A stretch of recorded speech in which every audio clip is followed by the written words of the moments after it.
በአዝነው ሳምንት ብቻ ከግንቦት 23 ቀን 2018 ዓ.ም ጀምሮ በአርሲ ሀገረ ስብከት በአሰኮ በሽርካና ሆንቆሎ ዋቢ ወረዳዎች 13 ኦርቶዶክሳውያን ሲገደሉ የ101 ዓመት ዕድሜ ያለው የጠለታ ቅዱስ ገብርኤል ቤተክርስቲያን ሙሉ በሙሉ በእሳት መውደሙ ይታወቃል።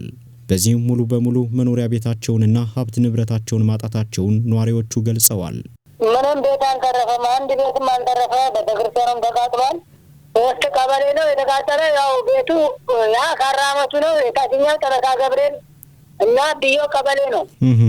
ከዛ ወረዳችን አሰኮ ነው። በቃ አንድም ንብረት አልተረፈም። ድጋሜ ነው እኛም ቤት የተቃጠለው። ባለፈውም ሰኔ 7 ተቃጥሎ ነበረ፣ ነሐሴ 7 ተቃጥሎ ነበር። አሁን ደግሞ አቃጠሉት። ባሁን ከብት ብቻ ከ150 ከብት በላይ ይሆናል እና ያው ቤት ምንም ቤት አልተረፈም። ሀገረ ስብከቱ ከ280 በላይ ምእመናን መፈናቀላቸውን የገለጸ ሲሆን ጣቢያችን ያነጋገራቸው ምእመናንም የተገደሉት የተቃጠለው ቤትና የወደመው ንብረት የኦርቶዶክሳውያን ብቻ መሆኑን ገልጸውልናል። ክርስቲያን ብቻ ተለይቶ ሙስሊም አንድ አልተቃጠለም።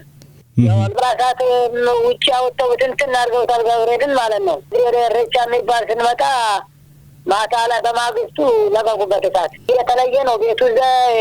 ክርስቲያን ቤት ነው የተቃጠለው። አንድ ቤት አልተረፈም። አንድ ይህንን ዘገባ እስካጠናከርንበት ድረስ በአካባቢው የሚኖሩ ምእመናን አካባቢውን ለቀው መውጣታቸውን የቀጠሉ ሲሆን በስጋት ውስጥ እንደሚገኙም ጠቁመዋል። አካባቢው በቃ ያው እዛ ያስፈራል፣ መሄድም አይቻልም። ሰው ተሰዶ ወደዚህ ወደ ወረዳው ለመሄድ እየተጠጋ ነው። የተመታም አለ። ያው ሌላው ንብረቱን እንዳለ ትቶ ልጆቹን አሸሸ። የሞተም ሞተ።